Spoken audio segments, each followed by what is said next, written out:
Mas Asniel, kan gue baru balik nih dari Jakarta. Gue baru balik ke Jakarta, ya Dari kan? mana, Mang? Ada deh.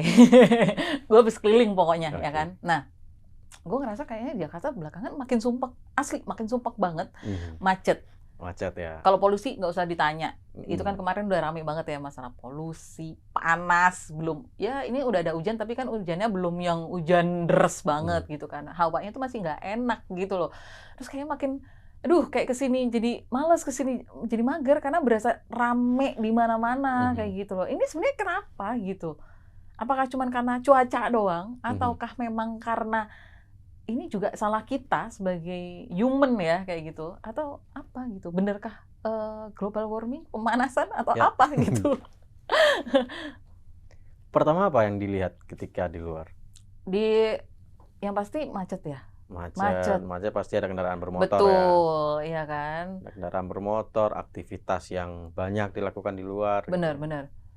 Dan kendaraan bermotor apa nih yang banyak kira-kira yang menyebabkan kita sumpek? Motor, Motor, motor, ya kan? Terus mobil. mobil, ya kayak gitu. Ya lalu lalang seenaknya aja gitu. Ya, bayangin ada jutaan motor di Jakarta gitu kan yang sekaligus ngeluarin asap gitu. Yes, walaupun nggak kelihatan ya asapnya ya. Itu adalah karbon Mm-mm. yang dilepaskan dari hasil pembakaran fosil yang ada dalam mesin motor dan mobil itu. Hmm. Nah, itu ketika dilepaskan, kitalah yang menghirupnya ketika berada di luar. Walaupun kita di dalam juga bisa menghirupnya, karena ketika dilepaskan oleh knalpot itu dia bisa kemana-mana kan. Karena kan kita nggak bisa, apa namanya, tidak bisa ngikutin kemana asap knalpot itu terbangnya. Nah, itulah. Ya, siapa sih, kenapa kok bisa banyak knalpot itu? Asap knalpot itu. Ya, karena penggunanya banyak, Mas. Iya nggak sih? Karena kita ke kantor lagi, Iya, bener nggak sih? Kalau benar-benar. ngomongin, kita mundur nih ya kan, Mhm. zaman COVID kayak gitu kan. Apa yang dilihat? Langitnya biru, ya kan? Jalanannya kosong, Udara-udaranya iya udaranya enak kayak segar gitu. ya. Jadi kayak, oh beda banget gitu. Mhm. Apalagi Mhm. saat perkantoran tuh udah mulai yang semuanya masuk ya, semuanya masuk Mhm. ya. Orang meeting di mana-mana, di restoran, apa segala macam kayak gitu. Udah nggak ada lagi yang namanya Zoom meeting Mhm. mungkin ya Mhm. kan? Atau udah nggak ada lagi apa meeting-meeting digital kayak gitu. Mungkin ada, tapi sedikit ya, nggak setinggi intensitasnya mungkin nggak setinggi waktu COVID kayak gitu Ya, loh. Itu berasa banget gitu loh, ya kan? Nah itu kira-kira apa nih ketika kita menghirup udara yang nggak sehat mm-mm, itu, yang akan terjadi apa? kitanya sakit, sesek, Sakit, batuk, ya biaya kesehatan makin besar, betul. ya harapan umur kita jadi pendek kan. Nah, ini yang menjadi kekhawatiran Mm-mm. siapapun lah yang memiliki apa namanya, fokus ingin manusia ini bisa hidup nyaman, mereka pasti akan mulai memperhatikan ini. Harapan hidup kita nih gimana sih bisa panjang, bisa kemudian di anak cucu kita juga mendapatkan manfaat juga. Namun jika praktek-praktek seperti tadi, fosil banyak dipakai, aktivitas kita banyak membakar emisi, mengeluarkan emisi, praktek-praktek ini sebenarnya yang harus dikurangi ya. Kita hapus nggak mungkin ya, karena memang ini berkaitan dengan hidup kita juga. Mm. Apapun kegiatan kita sekarang itu pasti membutuhkan yang namanya baju, butuh kendaraan untuk jalan, tapi kemudian bagaimana meminimalisir dampak lingkungannya tadi, emisinya yang lepas ke alam itu bisa dikurangi. Oke, Nah, ini udah jadi concern bersama loh di United Nation, kemudian negara-negara G20 yang di Bali mm-mm, tahun kemarin mm-mm. itu sepakat untuk menurunkan karbon yang dilepaskan tadi itu sampai kemudian di tahap netral. Oke, 2030 itu 30%, 2060 itu diharapkan bisa netral. Dan itu harapan dari negara-negara yang ingin supaya karbonnya turun, produksi karbon kita turun, tingkat pemanasan bumi ini juga turun. Jadi tidak mempercepat pemanasan bumi. Sekarang panas kan? panas banget Mas. Panas banget gila kalau malam tuh udah yang ngukur suhu udah 30, Benar. 30 berapa ya? Bisa sampai 37, 36, iya nggak sih? 36, ada pernah sewaktu waktu itu 39 di Jakarta, di sekitar Jakarta. Itu panas banget ya Uh, kan. Nah, itu kan mungkin kita sebagai human gitu kan. Nah, kira-kira Sempet kemarin-kemarin juga ngobrol gitu ya, Mhm. selentingan gitu, ada isu tentang perusahaan-perusahaan yang juga, makin ke sini, go green kali ya? Mhm. Kalau kalau gue bilangnya tuh go green gitu, atau mungkin Ya, ada istilah lain nih, untuk menyebut biar, benar. mendukung lingkungan yang lebih sehat gitu loh. Benar. Nah, ini masalah tadi itu kan tidak bisa diselesaikan oleh pemerintah aja kan. Heeh, Misalkan pemerintah kemarin katanya mau ngatur motor harus 3 tahun, nggak boleh motor yang emisinya tinggi masuk Jakarta. oke. Terus orang Jakarta pakai mau apa? Mau jalan kaki gitu kan. Kayaknya Jalan kita belum siap kalau jalan kaki nih ya, jalan Mas. kaki. Kalau di Sudirman mungkin oke ya, Oke, Mas, cuman oke. kalau untuk yang di tempat lain kayaknya Bener, gue pun karena juga males gitu loh kayaknya. dari misalkan dari Depok ke Jakarta, Mhm. ya memang ada kereta api, tapi apakah itu sudah memadai dengan begitu banyak orang yang harus berpindah di saat yang sama gitu kan. Belum lagi Tangerang, Bekasi yang Hmm. ke Jakarta. Transportasi umumnya belum memadai juga. Jika ini diselesaikan dengan mengurangi kendaraan bermotor, itu tidak cukup kan pemerintah aja.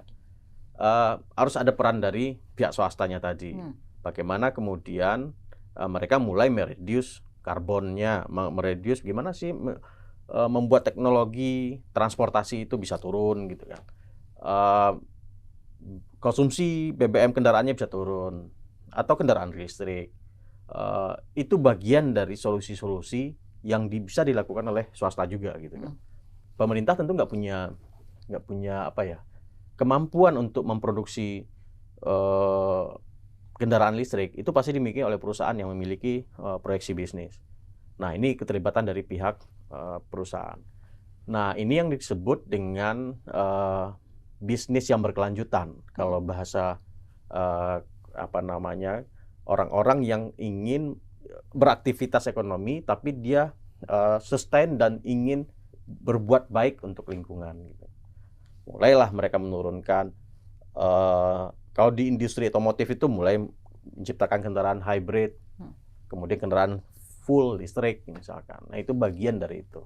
Oke, tapi kalau ngomongin kendaraan listrik atau hybrid ya, jangan ngomongin yang hybrid ya, yang listrik aja kayak gitu. Emangnya kita udah mendukung ya? Karena kan yang pertama mikir lagi listriknya gimana Mhm. gitu kan, bayarnya gimana gitu. Yang kedua, kayaknya beli motor listriknya mahal banget, Mas. Ya, Nggak semurah itu gitu. ya. Kayaknya kalau dibanding kayak saya nih, punya motor, Mhm. terus mau go green mau Ya. ikut mendukung lingkungan biar lebih sehat gitu. Ngelihat motor listrik kok kayaknya harganya lumayan juga ya, Bu, gitu kan. Mhm. Walaupun ada yang disubsidi kan Ya. kayaknya nggak cocok deh model itu, pengennya yang ini, kayak Mhm. gitu. Itu kan masih belum ramah di kantong, kayak gitu. Nah, ini gimana tuh? Memang sesuatu kita mengarah sebuah perubahan itu pasti ada yang zona nyaman yang pasti terusik gitu ya. Ketika kita ganti kendaraan ke kendaraan yang ramah lingkungan, yang listrik, tapi ramah lingkungan ya karena belum tentu nol emisi gitu Hmm. ya. Ketika diganti pasti yang terusik kantong misalkan terusik gitu ya. Terus produsen yang selama ini memproduksi mesin bahan bakar combustion itu pasti terusik juga gitu kan. Tapi kita lanjut kepada konsep untuk keberlanjutan. Bagaimana mengurangi karbon. Karbon itu ketika lepas udara dia ngunci di atas. Nah, ngunci di atas itu yang disebut dengan dia akan mengancam ozon gitu ya. Dan cahaya matahari yang masuk itu akan dipantulkan lagi gitu. Sehingga panas yang di bawah ini tetap stay di bawah, maka kita kepanasan. Karena dia nutup di atas. Sehingga udara panas di bawah itu nggak lepas. Nggak terserap lagi keluar, sehingga itu yang kemudian membuat bumi kita panas. Dan beberapa jenis-jenis emisi itu yang membuat lapisan ozon yang berlubang itu ya seperti, tapi hanya tertentu lapisan tertentu yang membuat ozon. Tapi yang jelas karbon itu ketika di udara dia stay di situ dan itu di bawah kan jadi panas karena nggak lepas. Nah, ini yang membahayakan. Tapi di sisi lain karbon ini berguna sebenarnya untuk pohon hijau-hijauan itu mereka mengambil karbon. Oke. Nah, makanya ada yang kemudian perusahaan dia mengeluarkan emisi, kemudian dia membayarnya dengan nanam pohon supaya karbon tadi diserap oleh pohon-pohon tadi.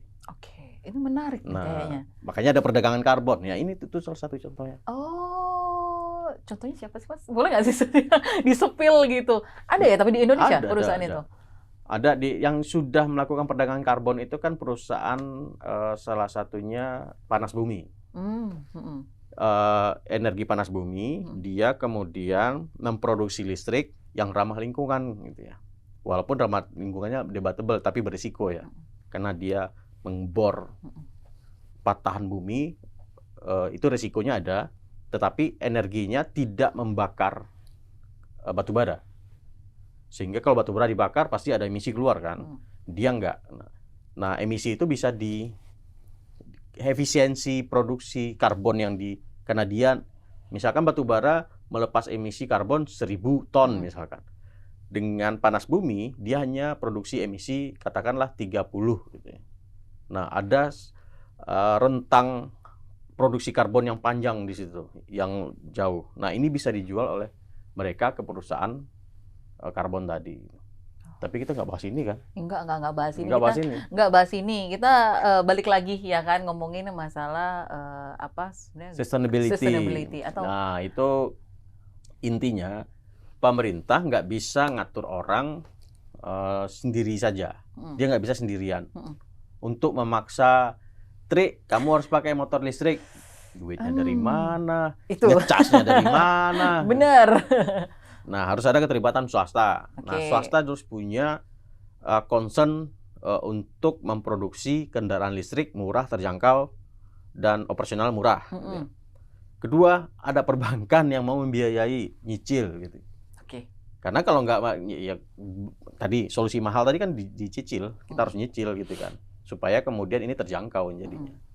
Nah, artinya perusahaan punya concern untuk ramah lingkungan yang mau kemudian membiayai kendaraan listrik. Kalau dia nggak punya concern kendaraan ke ramah lingkungan, ogah pasti. Karena ngapain ribet-ribet, mending jual motor ini aja, udah lepas beli, udah kelar gitu kan. Kalau rusak bisa ganti busi segala macam. Kendaraan listrik nggak ada businya gitu. Secara maintenance dia lebih hemat. Nggak ada busi, nggak ada bensin, BBM yang dibakar. Banyak banget kan ketika karbonnya. Tapi dengan syarat listriknya itu juga dari listrik ramah lingkungan, dari solar panel misalkan. Nah, ini yang kemudian memberatkan industri otomotif. Karena ketika kita beralih ke kendaraan listrik, bisnis suku cadangnya jadi turun. Iya, bener sih. Soalnya mereka nggak perlu ada banyak part ya. Iya, ganti oli nggak perlu. Iya. Karena itu kan dinamo. Bener. Dinamo. Nggak beli busi. Gitu. Terus pelumas untuk ini itu pasti berkurang. Tapi yang pasti itu rem dan kampas rem itu masih dipakai ya. Oke. Nah, kalau perusahaan ini mau berubah, ya akhirnya dia bisa menciptakan kendaraan listrik yang ramah lingkungan, dan banyak kan startup yang mulai concern di situ. Banyak startup yang mulai concern di situ. Iya, bahkan memproduksi motor listrik juga. Mungkin kita kalau selain ngomongin motor listrik, bentuknya apa sih Mas sebenarnya? Yang lain gitu, dukungan yang lain gitu. Ada juga startup yang masuk ke bisnis pengolahan limbah.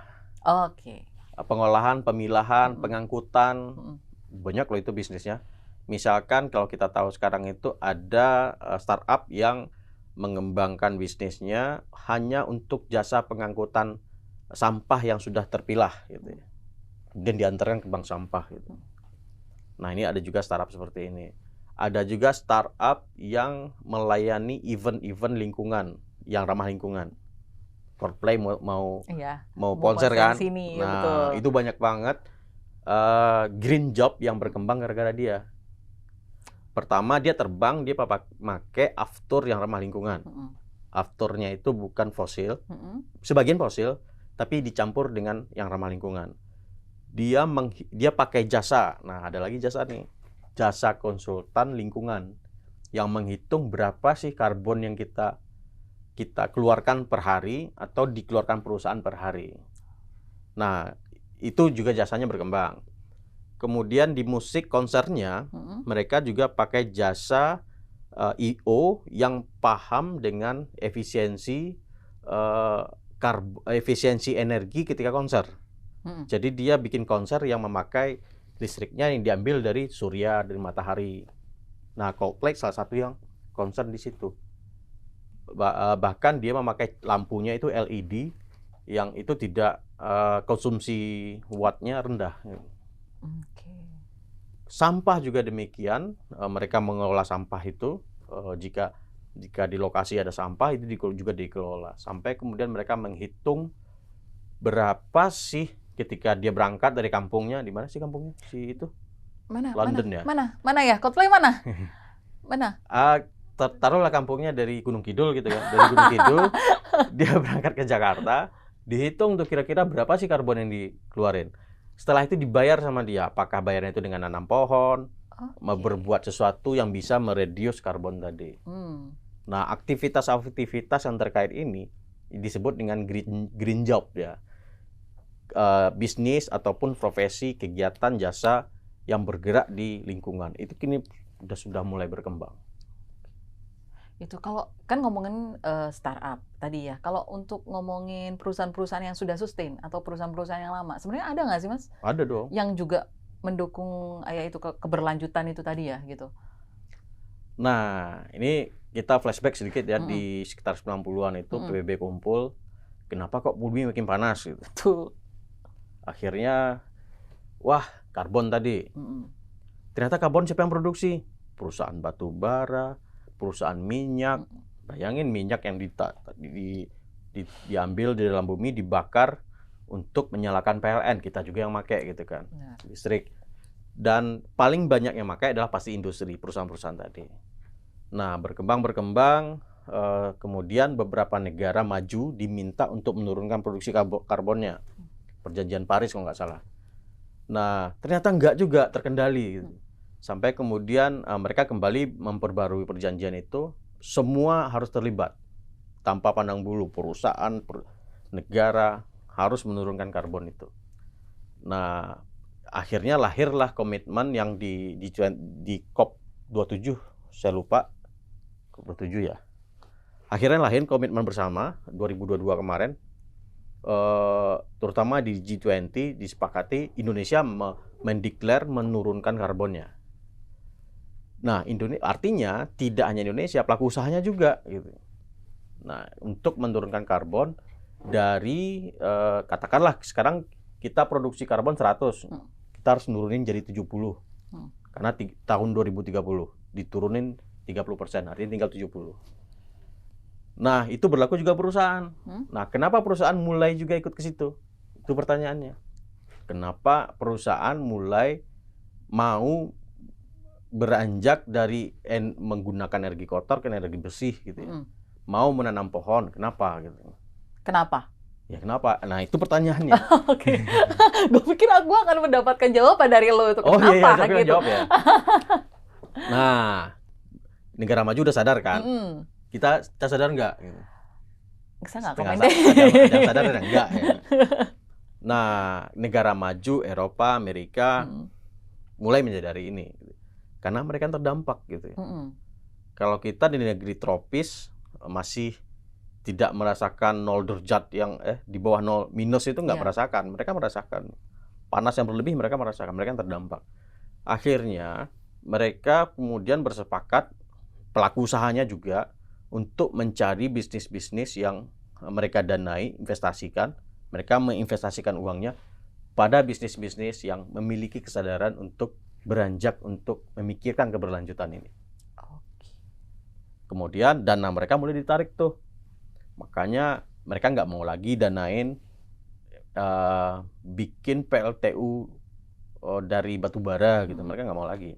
Itu dianggap bisnis kotor karena menghasilkan karbon.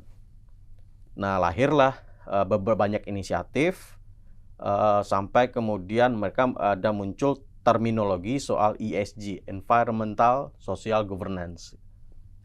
Environment itu berbicara soal lingkungan. Sosial bicara tentang masyarakat di sekitar usahanya. Governance itu berkaitan dengan tata kelola. Ini turunan dari Sustainability Development Goals, SDGs. Bukan, atau pembangunan berkelanjutan di bahasa Mm-mm. Indonesianya, Mm-mm. bukan pembangunan di Pantura ya yang berkelanjutan. Bukan. Iya. Ini semacam konsepsi bersama, ada 17 item yang disepakati bagi PBB untuk ini diterapkan di semua negara. Nah, dari 17 item itu kira-kira kalau kita clustering itu ada di ESG ini, Environment, Social, Governance. Kelompok environment ini terkait dengan lingkungan di perusahaan itu. Perusahaannya tidak mengeluarkan limbah berbahaya bagi lingkungan. Perusahaannya mulai menghitung, meminimalisir karbonnya. Perusahaannya sudah tidak menggunakan, katakanlah kalau di perusahaan di pabrik itu ada kendaraan di dalam pabrik yang memakai bensin gitu ya, diganti listrik misalkan.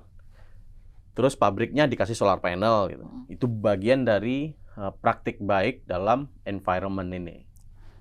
Nah, sosial ini ada lagi terkait dengan kalau kita sebelumnya mengenal corporate social responsibility gitu kan. Nah, itu bagian dari sosial ini. Praktik yang itu memberdayakan masyarakat yang ada di sekitar pabrik atau dampak yang mungkin terjadi oleh perusahaan itu, tapi dia antisipasi. Misalkan, ketika perusahaan saya ada di sini, efeknya adalah lahan yang ada di sekitar itu menjadi tidak produktif untuk tanaman gitu ya. Nah, kemudian perusahaan saya kemudian memikirkan bagaimana warga ini bisa kembali bekerja, dicarikanlah solusinya, misalkan bikin UMKM yang bisa mengembangkan mereka. Nah, ini yang konteks sosialnya. Yang governance ini terkait dengan tata kelola. Tata kelola itu bagaimana perusahaan bisa menjalankan bisnis secara bertanggung jawab. Tidak korupsi, tidak melanggar HAM, tidak mempekerjakan anak, kemudian tenaga kerjanya bekerja dengan konvensi International Labor Organization atau organisasi buruh. Misalkan gajinya di bawah upah layak. Nah, itu enggak. Jadi perusahaannya harus governance. Buruhnya sejahtera, tidak mempekerjakan anak, ada komposisi perempuan dan laki-laki setara. Nah, itu bagian dari governance itu. Nah, 3 prinsip ini yang disebut dengan ESG, Environment, Social, Governance. Perusahaan-perusahaan itu mulai mengarah ke sini. Investor itu akan melirik ESG-nya. Misalkan saya nih, katakanlah investor dari Eropa. Ketika datang ke Indonesia mencari perusahaan Indonesia, yakinlah banyak dari mereka akan melihat ESG-nya ini. Yang ESG ini biasanya dibikin laporan keberlanjutan. Nah, ketika itu ditampilkan, si investor kan lihat, wah, saya nggak mau didanain perusahaan. Dia nggak punya hati nurani untuk lingkungan sosialnya. Nggak ada di sini laporan si perusahaan ini membuat sesuatu untuk masyarakat. Di bawah perusahaan ini tidak menjelaskan bagaimana tata kelola di perusahaan.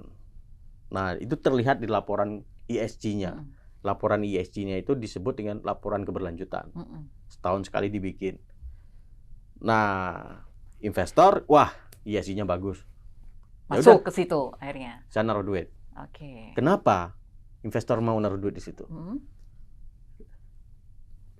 Corporate atau perusahaan yang memiliki laporan ESG, risikonya rendah. Risiko usahanya. Oh iya. Berapa ada perbandingannya nggak, Mas? Maksudnya resikonya antara yang menerapkan ESG sama yang tidak menerapkan. Berapa persen gitu? Ya, aku nggak bisa menggambarkan persentase ya. Karena sektoral banget kan. Oh iya, benar. Kalau masuk ke sektor energi, persentasenya tentu beda dengan ketika investasi di sektor manufaktur. Tapi yang jelas hitungan-hitungan dari banyak literasi yang menulis soal ini, perusahaan yang memiliki laporan ESG yang sesuai dengan standar rating yang ada di lembaga rating yang membuat standar ESG, risiko bisnisnya menjadi kecil. Karena ketika dia menerapkan ESG, menjaga lingkungan, masyarakatnya diayomi, di bisnis bertanggung jawab, ya jangankan jangankan di demo gitu kan, bermasalah hukum aja kagak gitu Iya, ya. iya, iya. Nah, ini mereka risiko ini yang kemudian akan Menurunkan. meningkatkan apa namanya, perusahaannya brandingnya makin bagus gitu ya. Oke, iya, Risikonya ya. semakin rendah, Mhm. tidak di demo, tidak masalah hukum karena Mhm. dia lurus-lurus saja, tidak nyuap gitu kan. Nah, itu risiko. Oke, menarik ya. Maksudnya perusahaan-perusahaan yang sudah menerapkan ESG. Mhm. Nah, masalahnya ada nggak sih perusahaan-perusahaan yang sudah menerapkan ESG di sini? Ada banyak. Oke. Berapa persen? Ada 50%? Kalau Dari semua perusahaan-perusahaan yang sudah eksis ya, gitu. ya, kalau kita beranjak dari regulasinya dulu ya. Regulasi soal ESG di Indonesia sayangnya belum ada yang itu mewajibkan. Jadi mandatory ya, belum ada. Untuk semua perusahaan harus mandatory punya ESG report gitu ya, atau laporan keberlanjutan. Nah, yang baru ada itu kan wajib bikin NPWP, itu wajib kan, Iya. mandatory itu. Iya. Karena pajak setoran ke negara. Nah, untuk ESG belum. Yang mewajibkan itu baru perusahaan yang terdaftar di Bursa Efek Indonesia. Ada sekarang nggak tahu ya, 900-an perusahaan kalau nggak salah. Oh, lumayan juga ya. Mereka yang diwajibkan oleh OJK. Jadi yang perusahaan efek itu wajib. Siapa saja, banyak itu kan. Contohnya dong. Ada yang besar-besar kayak BUMN itu ada Bank Mandiri, BRI, BNI, apalagi tuh perusahaan-perusahaan tambang, Main ID, Adaro, Semen Indonesia itu besar-besar itu pasti memiliki laporan keberlanjutan atau menuangkan praktik ESG-nya dalam laporan keberlanjutan. Nah, itu dituangkan di situ. Mereka ngapain aja sih gitu ya dalam hal lingkungan. Mereka ngapain aja sih dalam konteks sosial gitu ya. Nah, ini tertuang di situ karena itu wajib mereka laporkan. Kalau mau teliti, April itu mereka harus melaporkan itu. April 2024 berarti ya. Setiap April berarti? Setiap April. Setiap tahun mereka harus laporkan. Itu di submit itu di bulan April. Nah, dari situ kita bisa lihat, wah, ini apa aja sih yang telah dilakukan oleh perusahaan ini untuk dalam konteks lingkungan misalkan. Oh, perusahaannya sudah, misalnya semen. Perusahaan sudah mengurangi aktivitas tambang. Ya. Nah, logika kita, jika dia menurunkan tambang semen, produksinya turun dong gitu. Nah, iya itu tadi yang saya pikirkan gitu. Terus gimana dong semennya? Tapi ternyata dengan konsep ESG ini mereka kemudian mensubstitusi material tambang itu dengan material yang recycle, misalkan reuse gitu ya. Misalkan ada gedung yang diruntuhkan, material itu bisa digantikan sebagai substitusi. Fly ash atau abu batubara itu kan dinyatakan tidak B3, jadi itu bisa diambil untuk material bikin semen. Mereka mensubstitusi sehingga ketika mereka ngambil substitusi, tambang yang seharusnya mereka buka 1 hektar hanya menjadi 0,7 hektar gitu ya. Artinya ada alam yang terselamatkan 0,3 hektar. Betul. Nah, itu bagian dari praktek ESG. Secara bisnis pasti menguntungkan. Iya. Karena mereka tidak mengeruk banyak. Betul. Mengambil bahan yang sudah ada, production yang recycle. cost-nya jadi turun. Production cost-nya jadi turun. Nah, itu bagian dari praktik ESG. Oke. Nah, dalam konteks environment gitu. Dalam konteks sosial, ada rantai pasok baru yang tercipta. Dia mengambil fly ash katakanlah dari PLTU di Cilegon gitu ya. Ada rantai pasok baru nih, sopir baru bekerja, dia merekrut tenaga kerja baru. Kemudian dia bisa membuat aktivitas baru untuk masyarakat sekitarnya atau masyarakat terdampaknya. Dari sisi governance, si perusahaan ini bisa kemudian memperbaiki tata kelola dalam perizinan buka lahan tambangnya. Mereka seharusnya ngizin buka 1 hektar, bisa diturunkan. Tapi semua clear ya, clear and clean gitu. Nah, itu gambaran untuk ESG di perusahaan tadi. Oke, tapi itu kan kelihatan banget ya kalau ESG itu emang memberikan benefit positif Pasti. benefit, ya kan, Kalau untuk perusahaan, mm-mm, ya kan, untuk lingkungan kelihatan juga. ya, Tapi kalau untuk karyawannya sendiri, governance itu diatur soal K3. mm-mm, K3 itu soal keselamatan kerja, mm-mm, soal standar waktu kerja yang harus dipatuhi gitu mm-mm, ya. mm-mm. Nah, itu masuk dalam laporan sustainability-nya. Jadi ketika dia report, nanti jika dia mau tertib, itu akan diaudit oleh pihak ketiga. Oke. Dicentang nih, wah gajinya sudah, wah ada bonus, centang. Wah ada lagi perusahaan ini sudah mempekerjakan perempuan dan laki-laki secara balance gitu ya, seimbang gitu ya. Jadi tidak laki-laki semua gitu kan. Iya. Nah, sudah ada kesetaraan gendernya sudah ada gitu. Tidak mempekerjakan anak, oke, sudah. Nah, termasuk ruang-ruang wajib, misalkan ruang menyusui wah, itu ada juga reportnya di ESG standarnya itu ada. Berarti karyawan juga sejahtera juga ya? Iya, Rasa happy, sejahtera, seneng lah, nyaman gitu iya. kerja. Ada jaminan kita bekerja sesuai dengan standar yang diatur oleh regulasi. Oke. Mau regulasi negaranya maupun dari ILO misalkan. Nah, apakah memang ESG, mungkin kalau perusahaan-perusahaan swasta kayak tadi dari BEI memang mewajibkan Ya, wajib. perusahaan yang listing ke situ harus punya ESG dan bukan didaftarkan ya, dilaporkan. Dilaporkan, gitu. mereka laporkan. Apakah juga isu ESG ini jadi concern pemerintah juga gitu? Benar, udah sekarang itu udah. 2022 lalu itu Kementerian Keuangan mengeluarkan platform atau standar kerja ESG. Oke. Nah, ini berlaku untuk proyek-proyek kerjasama pemerintah dan swasta. Misalkan Mbak Tri mau ke tender nih, bikin jalan di Palmerah gitu ya. Nah, Mbak Tri harus punya ESG report dulu atau roadmap kerangka kerja ESG-nya dulu. Nah, Kementerian Keuangan sudah mewajibkan itu. Sekarang masih uji coba, kalau nggak salah 2023, wajibnya 2024 kalau nggak salah. Oke. Nah, itu di Kementerian Keuangan. Nah, di Kementerian BUMN juga menyusun hal yang sama. Semua BUMN sekarang itu ditugaskan bikin roadmap. Roadmap soal ESG. Artinya, BUMN harus mempersiapkan 3 hal tadi. Bagaimana BUMN ini secara lingkungan, environment. Bagaimana BUMN ini secara sosial. Bagaimana BUMN itu secara tata kelola. Dia harus melaporkan ini juga.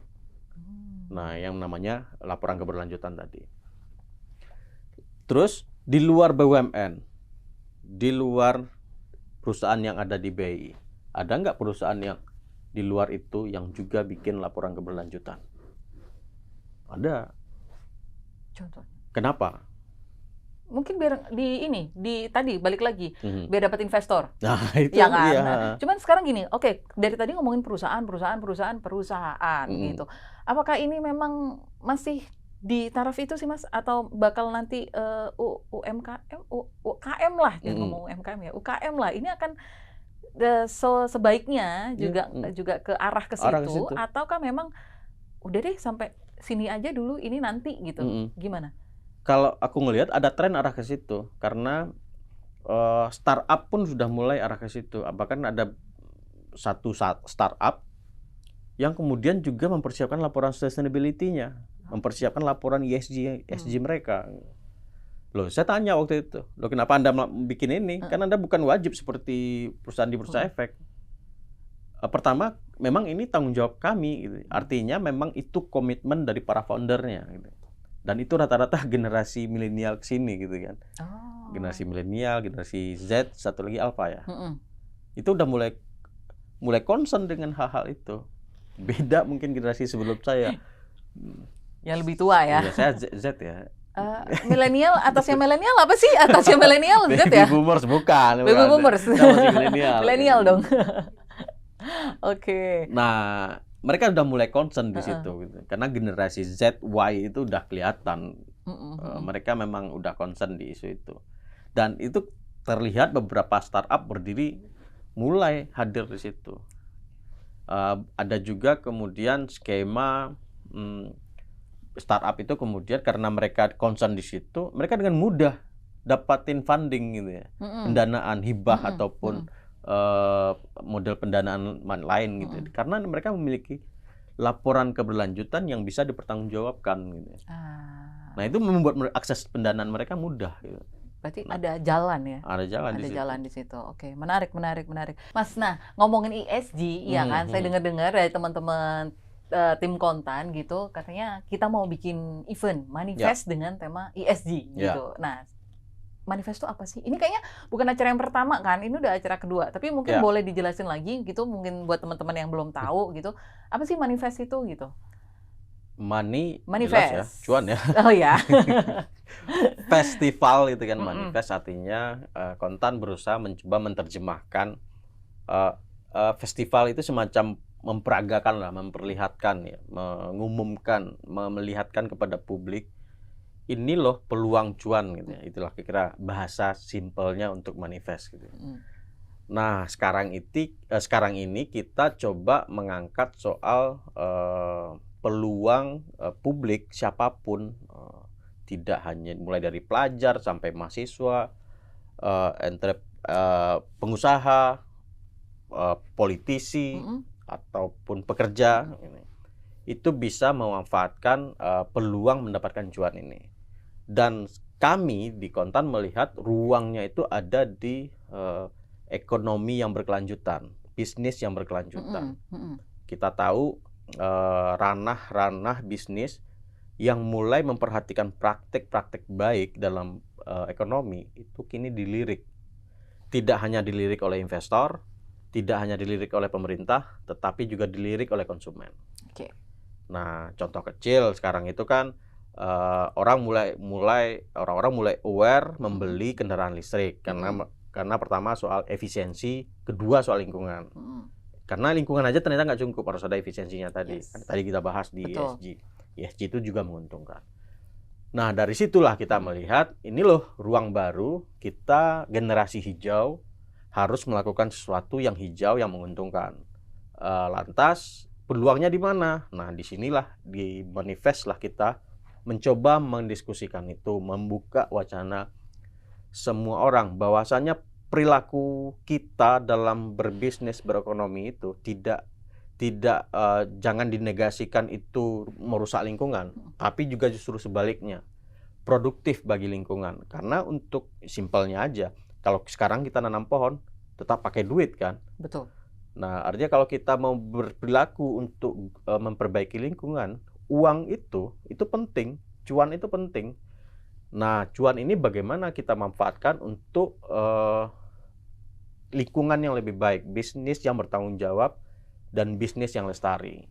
Itu kunci dari manifest tahun ini, yang kedua ini. Siap, berarti nanti akan banyak obrolan-obrolan tentang ESG di acara Manifest 2023 ini ya Mas ya. Nah kira-kira acara ini bakal didukung oleh siapa aja gitu? Narasumbernya mungkin siapa aja yang akan ikut berpartisipasi gitu? Baik, kalau untuk kegiatan itu banyak ya, ada talk show, ada musik performance, experience playground, dan booth expo. Nah, booth expo ini penting karena yang belum daftar segera ya. Karena ini akan menampilkan ruang-ruang bagi pelaku bisnis memperlihatkan perilaku baiknya dalam berbisnis. Nah, jika Mbak Tri punya usaha yang memang bisnis yang memang memiliki ruang untuk menggerakkan bisnis hijau, bisa masuk ke booth expo. Mana tahu ada investor datang, wah Mbak Tri kita cocok kerjasama, ya, dapatlah cuan, ya kan, dapat knowledge, dapat cuan, gitu ya. Nah, di sini juga Mbak Tri sebagai investor atau konsumen atau pembeli itu juga bisa berinteraksi dengan orang-orang yang expert yang menjelaskan tentang peluang dari sustainability itu sendiri, gitu ya. Karena tadi seperti diskusi kita tadi, gitu. Bisnis hijau itu sangat luas gitu. Semua lini bisnis itu sebenarnya punya ruang untuk ekonomi berkelanjutan. Kalau misalkan di gedung, kalau konstruksi misalkan, dulu kita tahu konstruksi itu tidak wajib ada pengolahan water treatment, tidak harus Dulu perkantoran itu seolah kalau udah dingin AC Ya. itu udah kantor bagus. Sekarang konsepnya bukan seperti itu ya. Ada konsep green building kan di gedung sekarang itu yang meminimalisir penggunaan AC, pendingin udara, meminimalisir penggunaan air, meminimalisir penggunaan cahaya lampu, energi. Dan ini ruang ini sebenarnya luas sekali. Ada gedung tinggi, ada gedung ruko, ada rumah. Nah, ini butuh expert-expert yang banyak di sini. Green job itu yang kayak tadi kita singgung. Mulai dari bisnisnya banyak di situ ternyata. Ketika kita tulis, wah ada bisnis untuk pengelolaan water treatment di gedung, pengelolaan sampah di gedung, jasa konsultan green buildingnya, jasa konsultan untuk pengelolaan airnya, ternyata banyak. Dan diskusi-diskusi ini baru kita bahas green building ya. Iya, bangunan betul. aja, belum yang lain. Belum lagi retail. Kayaknya panjang banget ntar. Ya, mungkin dibahasnya di manifest aja nanti. Ya, belum lagi kita bahas untuk industri tambangnya, ada semen, ada. Itu banyak lagi tuh. Di mana sih ruang bisnis yang sustainability di situ kita bisa masukin. Jadi Mbak Tri mau bisnis baru nih, datang ke sini untuk melihat, oh ini bisnis yang menarik nih, harus datang di sini. Menarik. Kira-kira keynote speaker siapa aja nih, Mas? Ada Ibu Frederika Widyasari. Beliau adalah anggota Dewan Komisioner di OJK. Nah, kita tahu OJK sudah mewajibkan pembuatan laporan keberlanjutan ya. Ini membuktikan OJK punya komitmen untuk membuat ekosistem industri yang lestari sebenarnya. Nah, seperti apa sih detailnya nanti OJK ini? Jangan-jangan ada hal-hal yang mengejutkan dari OJK yang bisa disampaikan di sini. Nanti kita bisa diskusi dengan beliau nanti. Kemudian ada Alexandra Askandar. Beliau adalah Wakil Direktur Bank Mandiri. Nah, Bank Mandiri itu salah satu perbankan di Indonesia yang memiliki laporan keberlanjutan yang cukup komprehensif ya. Kalau waktu itu saya baca, itu standar penghitungannya, transparansinya kelihatan. Misalkan mereka bisa mereduce sekian karbon misalkan, itu kelihatan di laporan keberlanjutan. Begitu juga dengan aksi-aksi sosial mereka ya, itu juga kelihatan di laporan keberlanjutan mereka.